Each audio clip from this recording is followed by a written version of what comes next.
Então, falar um pouquinho sobre ruptura de ligamento anterior cruzado anterior, né?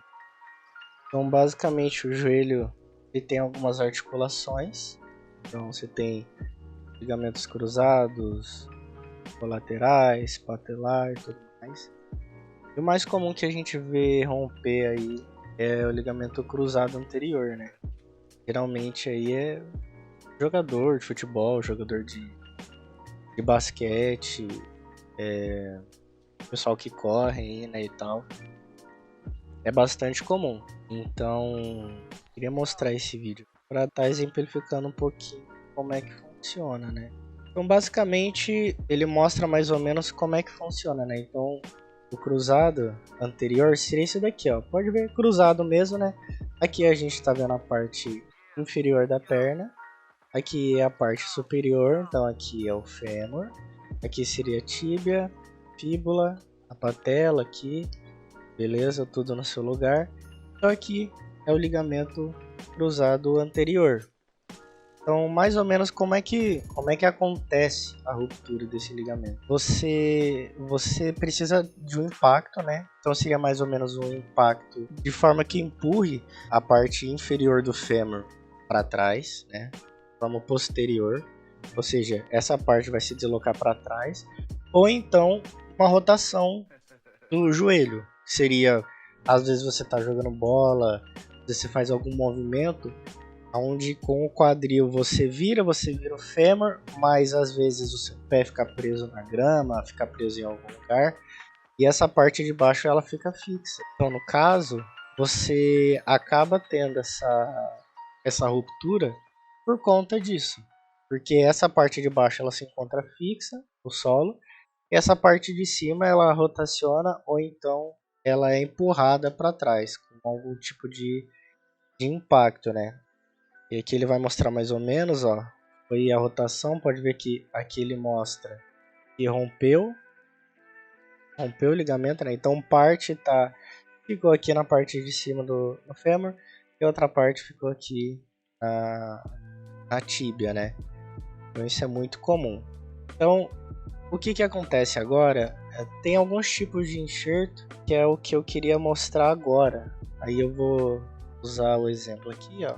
São esses enxertos aqui. Então, tem a opção de você usar o enxerto patelar, que é o que a gente vai falar agora, o enxerto do tendão quadricipital e dos tendões isquiotibiais, que são basicamente esses dois laterais aqui que a gente tem na porção da perna.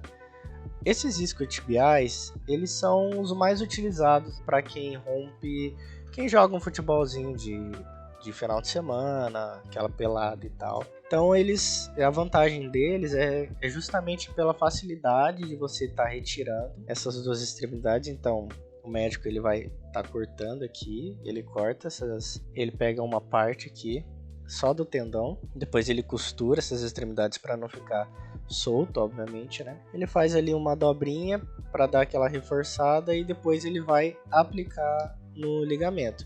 É importante lembrar que geralmente pega o tendão porque essa parte de articulação não se recupera, ela não se regenera.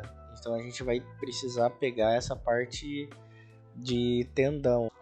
Sobre as vantagens seria uma operação mais fácil, uma operação mais simples de você estar retirando, né? E também conta com um pós-operatório mais tranquilo, sem tanta dor, sem tanta dificuldade, principalmente na recuperação da amplitude do joelho.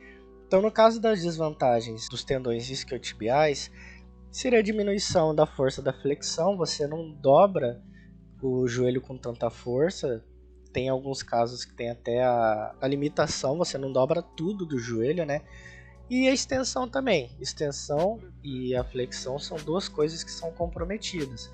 E, consequentemente, isso daí reflete no movimento. Então, você perde um pouquinho dessa capacidade de arrancada. E sem falar que, assim, por se tratar de um tendão não tão reforçado, provavelmente tem grandes chances de re-ruptura, né? Então, tem chance de você romper de novo fazendo algum exercício. Aí agora seria a questão do tendão patelar. Então aqui ele explica mais ou menos como é que funciona. Ele tira essa parte mais central. Lembrando que pode ver que ele tira um pouquinho do osso aqui, né? Tanto da patela quanto da tuberosidade da tíbia aqui.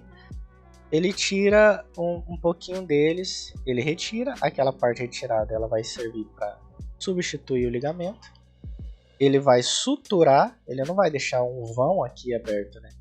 Então ele vai suturar essa parte. Isso daí mais pra frente automaticamente ele vai cicatrizar, entendeu?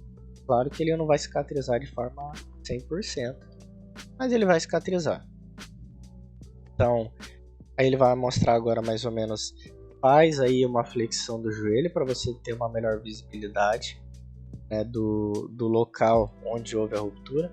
Então ele entra aqui com a broca, ele faz esse furo aqui na tíbia para que você possa ter o acesso, né, do tendão até essa região central aqui dos dois ossos. Ele faz esse furo aqui na parte de baixo e na parte de cima. Por que ele faz esse furo justamente nessas partes aqui? Porque é justamente onde você vai implantar o enxerto. É justamente onde estava o ligamento. E lembrando que o ligamento, nessas cirurgias, quando você rompe, seja uma parte do músculo, seja ligamento, ele sempre vai limpar.